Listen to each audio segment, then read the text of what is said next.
صفت سمجھ تب آئے گی جب وہ ذات پہ پہنی جائے گی. صفت سمجھ تب آئے گی جب وہ ذات پہ پہنی جائے گی. اگر کسی کی ذات پوشیدہ ہو جائے تو صفت کو سمجھنا مشکل ہو جاتا ہے. اب آئیے ذرا، یہ کیسی بات ہوئی کہ اللہ پاک نے فرمایا کہ کلام الہی بھی میری صفت ہے، میری ذات تو پوشیدہ ہے، میں اس کو نہیں دیکھ سکتے تم، لیکن میری صفت کو دیکھو. یعنی اپنی ذات سے اپنی صفت کو جدا کر کے کہا یہ میری صفت ہے تمہارے درمیان، لیکن اس کے پیچھے جو ذات موجود ہے وہ نگاہوں سے پوشیدہ ہے. پھر اس صفت کے ذریعے جو کلام الہی نصیب ہوا اس میں اس نے بے شمار اپنی اور صفات بیان کر دی. اس نے کہا میں رحیم ہوں. اب رحمت اس کی صفت ہے لیکن ذات اس کی پوشیدہ ہے. میرے مولا تیری رحمت کو سمجھے کیسے کہ رحیم ہونا ہوتا کیسا ہے؟ تیری ذات تو پوشیدہ ہے. اس نے کہا میں علیم ہوں. تو انسان کہتا ہے مولا تیری ذات تو پوشیدہ ہے، اب کیسے جانے کہ علیم ہوتا کیسے ہے؟ ہر شے کا جاننے والا کیسا لگتا ہے؟ تیری ذات تو پوشیدہ ہے.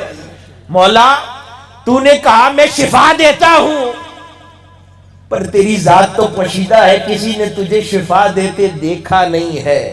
اب کیسے جانے کہ کوئی شفا دیتا کیسا لگتا ہے، کوئی شفا دینے والا کیسا ہوتا ہے؟ تو کہتا ہے میں حی ہوں، حیات بخشنے والا ہوں. تو مولا تیری ذات تو نظر نہیں آتی، صرف تو نے لفظ حیات بتایا ہے. یہ حیات ہوتی کیا ہے؟ حیات دینے والا لگتا کیسا ہے؟ تیری تو ذات پوشیدہ ہے.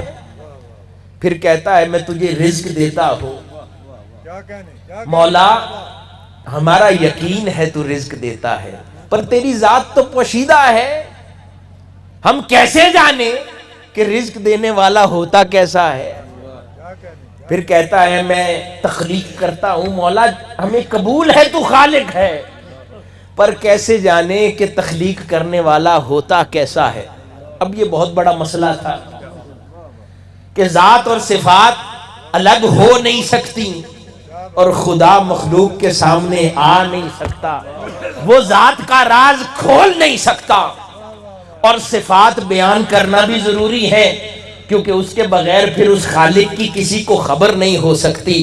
اس نے اس سارے ماجرے کا ایک حل نکالا. اس نے اپنی ذات کو اس مخفی پردے کے پیچھے رکھا، فقط اپنی صفات کو مخلوق کے سامنے کیا.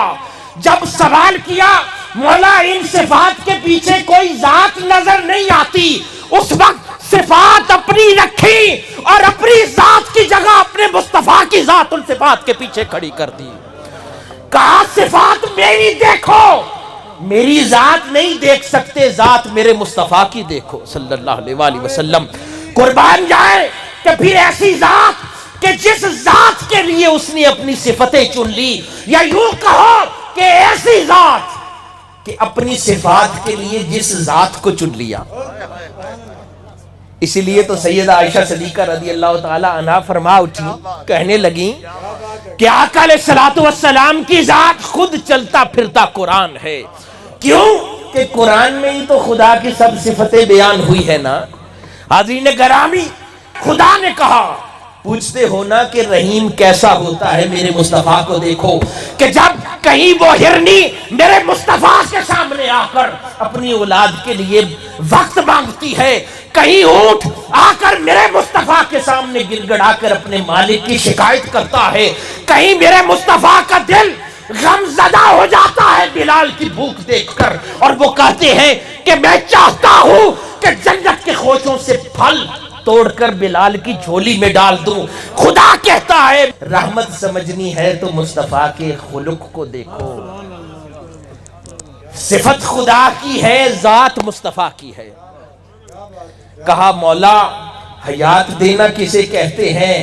دیکھو اس کٹے ہوئے تنے کو جو مصطفیٰ کے ہجر میں رونے لگ جاتا ہے، اس کو حیات دینا کہتے ہیں۔ ذات مصطفیٰ کی ہے، صفت خدا کی ہے کہ حیات دینا اس کو کہتے ہیں۔ پھر کوئی کہتا ہے کہ دیکھیں تخلیق کی صفت کیسی ہے، خدا کہتا ہے ذرا دیکھو وہ ہزارہ صحابہ میرے مصطفیٰ کی بارگاہ میں آتے ہیں، وہ چھاگل جس میں صرف تھوڑے ہی پانی کے قطرے بچے ہیں، میرے مصطفیٰ اپنا دست اقدس اس چھاگل میں ڈالتے ہیں، آپ کی انگشتان مبارک سے پانی کے چشمے روا ہوتے ہیں اور ہزارہ صحابہ پانی سے سیراب ہو جاتے ہیں۔ خدا کہتا ہے اس کو کہتے ہیں تخلیق الماء، خدا کہتے ہیں اسے تخلیق کرنا کہتے ہیں، اسے تخلیق کرنا۔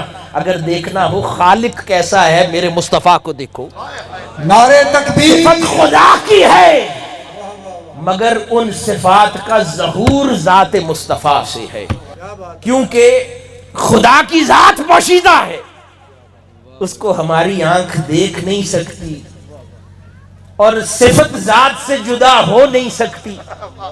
تو اللہ پاک نے حل نکالا کہ پھر ذات مصطفیٰ کی ہوگی، صفات میری ہوں گی، بس یہ کمبینیشن اب قیامت تک چلے گا۔